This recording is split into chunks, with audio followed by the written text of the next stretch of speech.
Olá, seja bem-vindo ao Novos Tempos. E quando você pensa em terceira idade, o que vem na sua cabeça? E quando você pensa na sua terceira idade? Sim, muitos se esquecem, mas um dia ela vai chegar. Engana-se quem pensa que o idoso de hoje em dia tem uma vida pacata. Segundo o Estatuto do Idoso, homens e mulheres atingem a terceira idade quando completam 60 anos. E a população mundial está envelhecendo e, segundo projeções, o Brasil vai chegar em 2020 com mais de 26,3 milhões de idosos. Ou seja, é preciso pensar cada vez mais em desenvolver políticas públicas que ofereçam condições ideais para que essa parcela da população tenha uma melhor qualidade de vida. E quem está aqui no estúdio para conversar com a gente é a professora da PUC Minas e psicóloga Geisa Moreira. Geisa, obrigada pela sua participação aqui no Novos Tempos. Obrigada a vocês pelo convite, né? Fico muito honrada de estar aqui e eu cumprimento o público que nos assiste, né? Geisa, o desafio é muito grande, né? E parece que as pessoas não pensam que vão envelhecer, né? As pessoas supervalorizam os jovens hoje e esquecem de pensar que vão envelhecer e em 2020, como a gente acabou de falar, grande parte da população, né, vai ser de idoso. Por que as pessoas não pensam nisso, não têm essa preocupação? A primeira pergunta que eu acho que a gente precisa fazer é: será que a gente pensa em coisas, o que nos move para pensar, né, na frente? Primeiro, nas coisas que a gente quer e na vida, o que nos move para pensar? Né? Normalmente, os sentimentos que nos movem para pensar em alguma coisa é normalmente a esperança, a vontade, né? A implicação que a gente tem em conquistar alguma coisa interessante. E eu perguntaria para você, devolveria essa pergunta que você fez numa outra pergunta. É interessante querer envelhecer no nosso país hoje? É esperançoso querer envelhecer no nosso país hoje?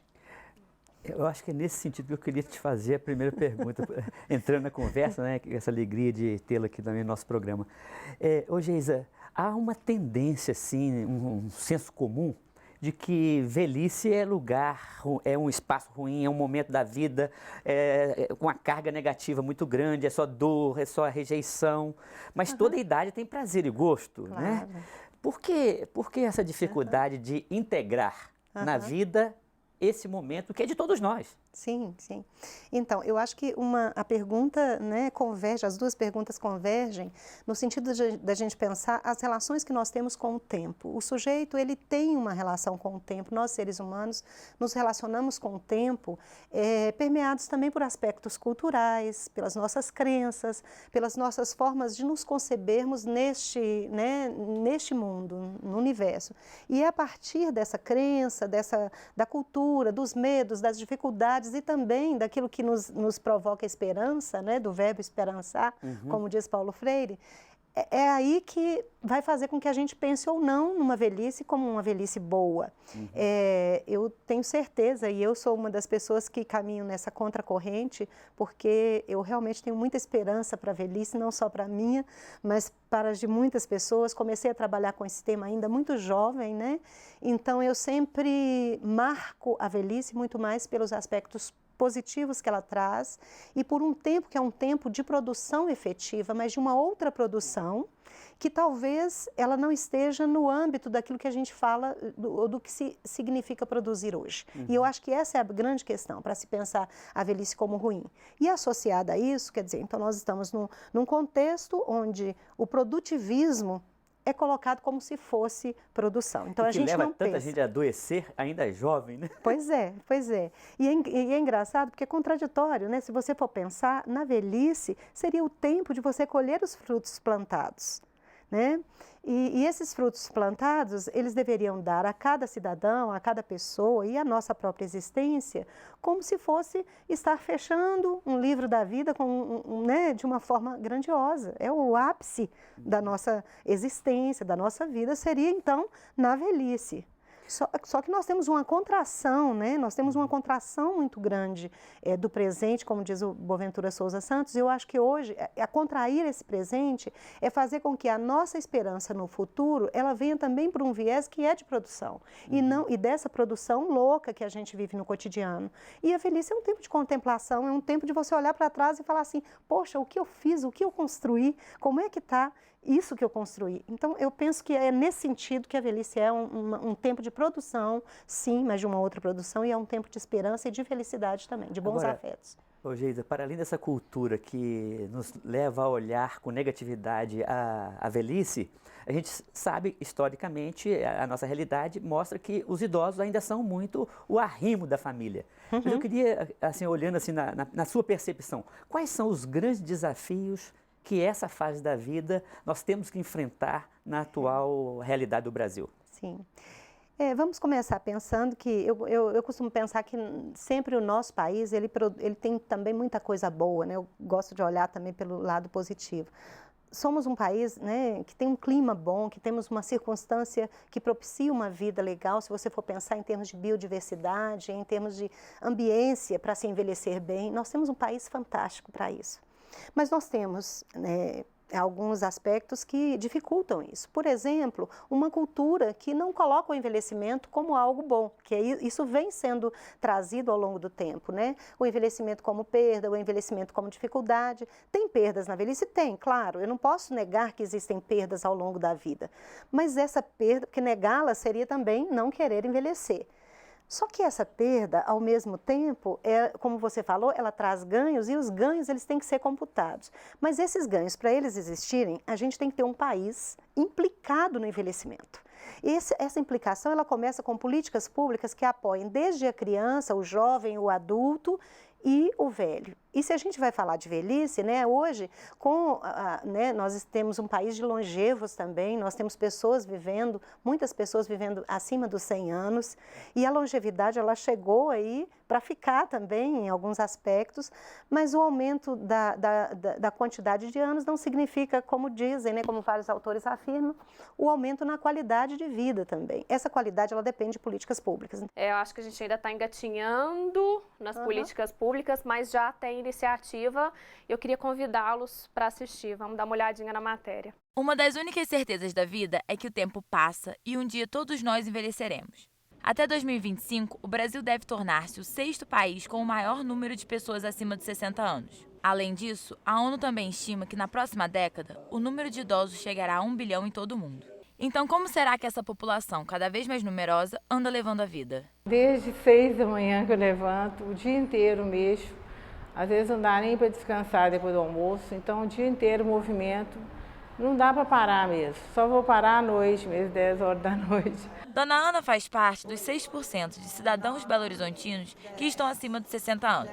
Para atender as demandas dessas pessoas que muitas vezes são esquecidas, nasceu o Clube da Amizade. A princípio, era um programa de rádio diário, que sempre contava com a participação desse público. Posteriormente, tornou-se um ponto de encontro para um cafezinho, uma conversa fiada e para o envelhecer compartilhado e ativo. Quando eles saem de casa buscando algo que eles querem fazer, né, tendo aquela expectativa do novo, a gente alimenta, né, uma coisa boa dentro da gente, e aí a gente acaba não tendo depressão, a gente acaba encontrando a felicidade, encontrando novos amigos, por isso que se chama Clube da Amizade, para a gente poder estar tendo vontade de continuar vivendo, porque viver é muito bom. Diariamente, o Clube da Amizade desenvolve ações como aulas de violão, aulas de idiomas, informática, ginástica para o cérebro, para o corpo, além de outras atividades. Seus princípios se baseiam naquilo que o idoso quer fazer, e não apenas voltado para atividades que ocupem seu tempo. Enquanto tem vida, a gente tem que ter o que fazer, né?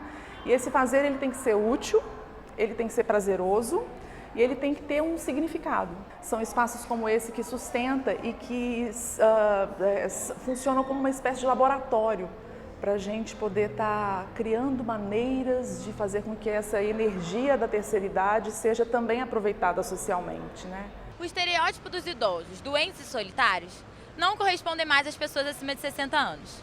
Cada vez mais ativos e participativos, eles possuem a disposição de viajar, trabalhar, exercitar e até mesmo de namorar. Será mesmo que eles se sentem velhos? Não, não ainda não. Por quê? Porque eu estou bem, eu acho que estou bem para a idade. Eu não, eu sinto com 16 anos. Eu não acho que eu estou velha de jeito nenhum. Eu tenho um neto que ele me chama de Miss Universo, porque diz ele que não conhece nenhuma velha assim quanto igual a mim. Esse bom humor é bem característico de todos que passam pelo Clube da Amizade. Lá, a terceira idade e suas consequências são encaradas positivamente, pois compartilhar e se sentir útil para o outro é o que dá a satisfação de viver. Ninguém quer ficar velho, né? Então a gente não faz políticas para o velho, a gente faz política só para criança, para jovem, né? E fica falando que eles realmente são o futuro, né? São o futuro, mas o idoso é a garantia da nossa existência, porque eles são a sabedoria. Tem um filho que é médico, eu pinto o cabelo e passo mal que eu fico uma semana de cama. Ele falou, mamãe, não faz isso mais não, deixa os cabelos aparecer branco. Por hora está inchando só por fora, mas o dia que inchar por dentro, a senhora morre. Eu falo, que ótimo, vai dar uma defunta bonitinha.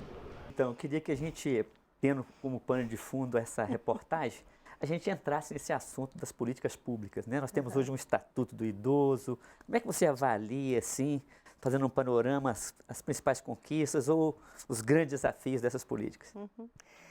É interessante, né, porque elas mesmas apontam ali, né, o que elas estão conseguindo. Algumas instituições, como o Clube da Amizade aqui, os grupos de convivência de idosos, que são grupos comunitários, e nós temos mais de 200 grupos em Belo Horizonte, então são vários grupos de convivência, nascidos na comunidade, com o desejo dos idosos de se juntarem. Isso é muito interessante, né, porque são equipamentos sociais e comunitários. Então, foi uma iniciativa da comunidade, com a emergência do SESC, enfim, e de outras instituições aí que deram suporte a isso. Mas as igrejas também, né, as paróquias.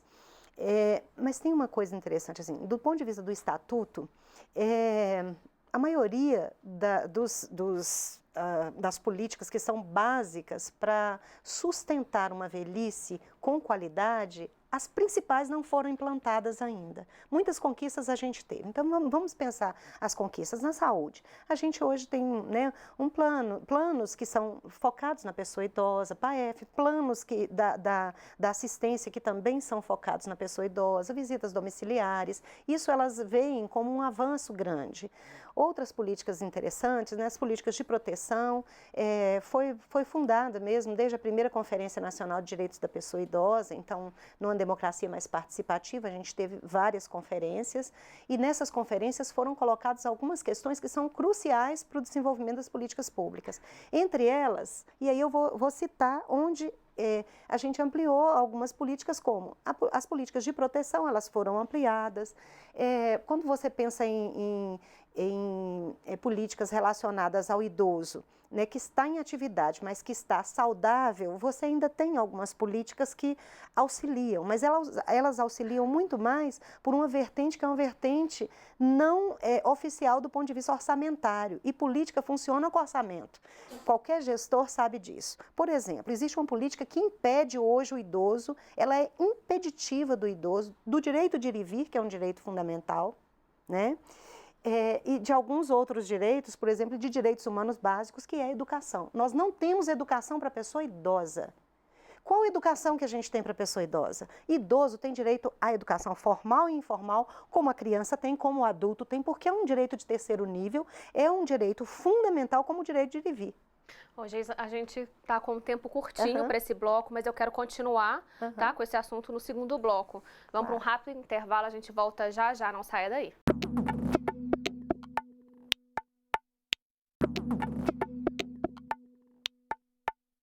O Novos Tempos está de volta e hoje estamos conversando sobre envelhecimento saudável. O Brasil está mais maduro e a preocupação com o envelhecimento é uma pauta que deve estar presente na vida das pessoas, pensando que, segundo dados do Censo, em 2020, quase 13% da população será de idosos. Mas o que os idosos hoje pensam sobre o envelhecimento?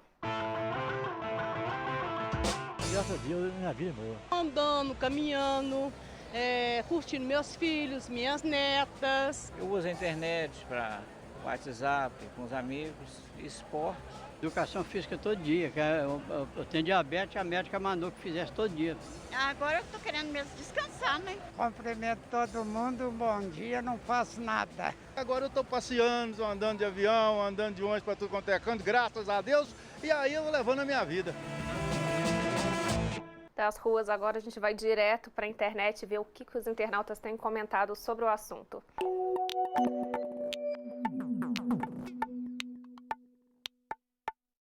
Vamos dar uma olhadinha então aqui no nosso telão para ver o comentário dos internautas. Primeiro, minha avó tem 75 e é mais ativa que eu, vive no baile da terceira idade, show de cantor sertanejo, quer esse pique. Segundo, quero acreditar que o Brasil do futuro irá proporcionar às pessoas um envelhecimento ativo com qualidade de vida. E o último comentário, acabei de passar por um lugar que tinha um banner, baile da terceira idade. Eu definitivamente vou ser esse tipo de velhinha. Bom, esses são os comentários dos internautas. Vimos também os comentários dos idosos nas ruas e vamos voltar então ao nosso debate. Eu acho que nós estamos conversando um assunto muito importante que dá ligação com tudo isso aí, né? Que é a implementação do Estatuto do Idoso. Nós estamos num momento muito interessante, né?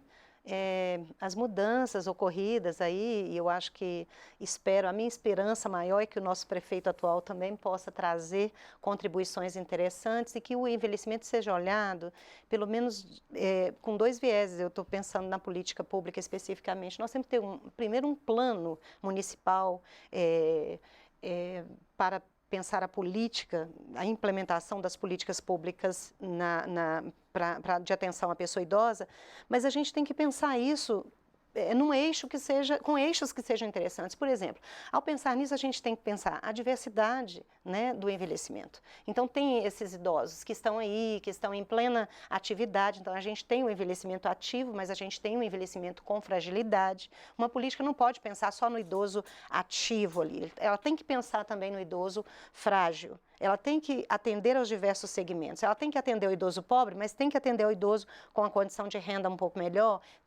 A política ela tem um caráter de universalidade. E a gente tem que pensar na política também com um viés de integralidade. Então, tem que atender a todos. Desse ponto de vista, uma coisa que eu falei da educação porque na segunda Conferência Nacional de Direitos da Pessoa Idosa, nós levamos aqui de Minas Gerais uma proposta que era que realmente fosse implementada a educação da pessoa idosa como uma política mesmo. Mas política, a gente tem que ter orçamento garantido, ela tem que estar aí, né, para que a gente possa agir de maneira adequada. Então, se a gente pensar a política em dois eixos, a política do idoso, pensando o idoso frágil e o idoso ativo, a gente já começa a ter um direcionamento melhor para as políticas públicas. Se a gente pensa que, além disso, a gente tem que pensar quais são as questões que são cruciais para garantir isso que o internauta falou que precisa, eu acho que é outro viés que a gente tem que pensar. Porque todo mundo quer uma velhice saudável, uma velhice tranquila, todo mundo quer uma velhice interessante, ninguém pensa na velhice como uma velhice onde a gente vai estar numa cadeira de rodas, né? Mas isso também é uma possibilidade. Ou com uma aposentadoria que não cobre nem o valor dos remédios. Nem o valor dos remédios. Você falou muito bem. Quais são as políticas, então, que gerariam essa qualidade de vida? Primeiro, a política de renda, senhor presidente. A política de renda é super importante para o nosso país e para a nossa população. Se você não garante renda, você não garante autonomia,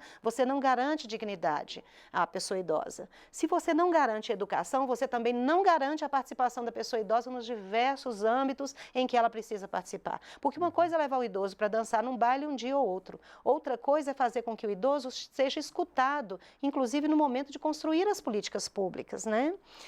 Recentemente eu fiz um trabalho de pesquisa, foi pesquisa com as coordenadoras de grupos de convivência de idosos em Belo Horizonte. Envolveu-se várias pessoas, né, vários grupos foram envolvidos, e por incrível que pareça, por exemplo, esse tema de educação, ele não é um tema que aparece. Necessariamente ele não aparece, você não vê ninguém falando muito de educação. Por que hoje ele é uma bandeira para mim, uma bandeira importante, renda e educação, para garantir à pessoa idosa o direito, né, de sobrevida com qualidade. Essas duas políticas são importantes, e de assistência e moradia e por aí vão outras políticas que são estruturais para que a pessoa idosa possa ter uma condição de vida melhor. A educação, para você ter uma ideia, ela tem uma conotação que é a conotação de afastamento, de fazer com que a pessoa ela não exista. O idoso é como se ele não existisse para determinados âmbitos. Tornou-se uma pessoa obsoleta, né? Isso, é como se ele fosse obsoleto. Quando o obsoleto talvez seja, ou se a gente for pensar demograficamente, é qualquer pessoa que exclua que exclua, né? Se a gente for pensar na ecologia humana, nós temos que ter um país, uma cidade, um estado que funcione para jovens, adultos, idosos, da mesma maneira. A gente tem que ter uma cidade, eu não diria amiga do idoso, que eu não gosto muito desse termo, né? Apesar de ter um projeto muito interessante do CALACH, trabalhando essa questão de cidades amigas do idoso, mas eu diria uma cidade acolhedora para todas as pessoas e para a diversidade que compõe o nosso país, né? Para a zona rural, nós temos que pensar políticas na zona rural, na zona urbana. A gente tem que pensar a política do idoso atingindo, por exemplo, o idoso que está hospitalizado, atingindo a ILPI, a instituição de longa permanência onde ele está, atingindo a família que dá suporte para esse idoso e que não é minimamente, né, sustentada ou apoiada por políticas interessantes. Mas, por exemplo, você colocava do nível municipal, que está mais próximo das pessoas, do nível federal de pensar, né, a estruturação, e no nível estadual? Você não... Pois é uma coisa séria, porque nosso estado, por exemplo, até hoje, o próprio Conselho Estadual do Idoso, ele ainda, se não trocaram até agora, e não trocou, até que eu saiba, até agora não trocou, a própria criação do Conselho, ele ainda estava junto com o Conselho da Juventude. Então, assim, é uma coisa estranha, porque o próprio Conselho Estadual do Idoso, ele tem que assumir para si mesmo o plano estadual, o Estado tem que entrar mais conjuntamente com isso. Por exemplo, na segunda Conferência Nacional de Direitos da Pessoa Idosa, eu falei, a gente levou a proposta, foi uma proposta de Minas Gerais e do Rio de Janeiro, que fossem criadas as UEPs, Unidades de Educação para a Pessoa Idosa. Assim como se criou as UMEIs, então que fosse pensada uma modalidade de educação para a pessoa idosa. Por que em modalidade? Porque, infelizmente, no caso da questão do idoso, a gente tem situações que são situações específicas, né? O idoso ele tem que ter um ambiente adequado, assim como a criança, ele tem que ter uma educação, né, que seja focada naquilo que é o interesse dele, como elas falaram aí na reportagem. Então, se você observa, a gente teria que ter um critério também para pensar essa educação. Agora, pensando quem está acompanhando o nosso programa, que iniciativas ou responsabilidades o cidadão, a pessoa individual, ela pode fazer para melhorar essa questão do idoso? Se enxerga assim, além das políticas públicas, que na família, o filho, o neto, o vizinho, quer dizer, o cidadão comum, o que nós podemos fazer para garantir essa melhor qualidade de vida do idoso? Com certeza, eu vou dizer para você, assim, por que eu falei mais das políticas públicas? Porque o cidadão, a família, o próprio idoso está sobrecarregada com a responsabilidade que é passada pelo setor público e governamental. Eu quero te dizer que hoje eu acho que a maior violência cometida contra a pessoa idosa é, sem dúvida alguma, a violência institucional. Ela começa lá de cima, então, pela não existência de políticas públicas. Participar, mobilizar, exigir, se organizar, né? Criar associações de coordenadores de grupos de convivência, associações de familiares que estejam aí implicados nesse processo, fazer valer essa voz de uma forma mais organizada. Infelizmente, a gente tem muita queixa, mas essa queixa não se transforma efetivamente numa ação organizada em prol disso, né? Em prol da luta pela consolidação daquilo que a gente lançou na primeira Conferência Nacional do Idoso, que foi a criação da rede de proteção, né, dos direitos à pessoa idosa também, uma rede de proteção que pudesse garantir esses direitos. Agora, Geisa, você me falou, eu fiquei curioso, que eu adoro poesia, de um poema que é capaz de mobilizar a gente, de se encantar com essa realidade, de ganhar a gente para essa causa, por favor. Pois é um poema que as coordenadoras de grupos de convivência de idosos trouxeram para mim, e é interessante esse poema, elas falam sobre a questão da educação, de como foi isso. Então, o poema é assim, já foi construída a muitas mãos, né? Mas é assim, era uma escola muito engraçada, não tinha teto, não tinha nada. Quando criança, não pude entrar, não pude estudar, pois era pobre, não podia entrar. Adolescente, não pude ir, porque o serviço já estava ali. E quando adulta, não tive direito. Com tantos filhos, sempre um ao peito. Mesmo sem filhos, podia não. Lugar de mulher era no fogão. Hoje me dizem, para que aprender? Você já é velha, já vai morrer?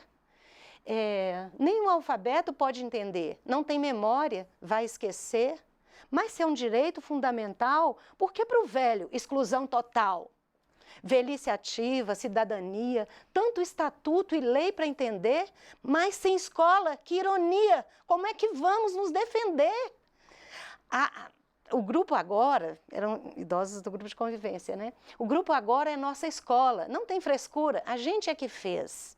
Não tem um quadro nem palmatória, mas tem cadernos, livros talvez. É nossa vida e nossa história, matéria-prima desse aprender. A convivência renova a vida e os bons afetos nos dão poder. Modalidade de educação, a pessoa idosa exige também, com orçamento da União e garantia na LDBEM. Com educação e cidadania, dignidade podemos ter. Sem isso, amigos, o que eu diria? Participar é para inglês ver. Eu acho que a gente não tem maneira mais bonita de encerrar o nosso programa, né? Essa é a reflexão.